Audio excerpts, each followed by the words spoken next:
I used to be pro-life until I became a nurse. And I became a nurse, I decided that there was too many nuanced factors for me to put my own religious beliefs or internal beliefs on another person and limit their healthcare, their body, because there are so many extreme circumstances that I learned about that are more common than I realized. When you talk to people who are really pro-life, including the extremely Christian community that I grew up in, people definitely were pretty much all okay with abortion in the case of threat to a mother's life, fetal anomalies that were not compatible with life. A lot of people felt that rape and incest were a gray area, but that always set off a red flag to me. Like, well, if we think that's a gray area, then we must not really believe that it's truly the same as murder, right? So becoming a nurse, I felt that politically I would be pro-choice for others because I realized there was so much more about the situation that I didn't know, but pro-life for myself. I would never myself undergo an abortion.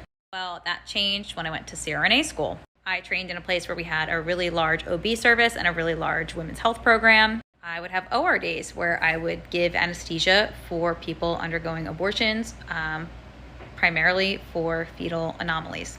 And the first time that I did it, I felt really conflicted because part of me was still afraid that I was participating in something that might really have been morally wrong. But after I was in those rooms a couple times, I learned a lot. I realized that the procedures were not nearly as gruesome and barbaric as my upbringing had taught me. And I learned a lot of nuanced situations as to why a person would need an abortion. And I realized that even in cases that weren't fetal anomalies incompatible with life or a direct threat to the mother's life, that sometimes people really are just in impossible situations. I learned a lot about embryonic and fetal development. I learned that 80% of abortions are before the 10-week mark, meaning they can just be done by a pill. It's just tissue.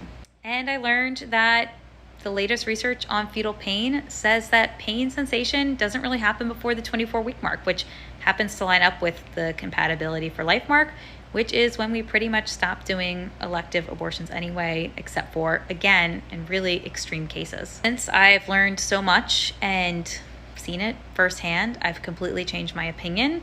I am now 100% pro-choice and would feel completely guilt-free and comfortable undergoing an abortion myself.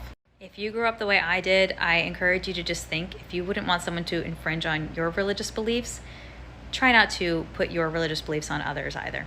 It's nuanced.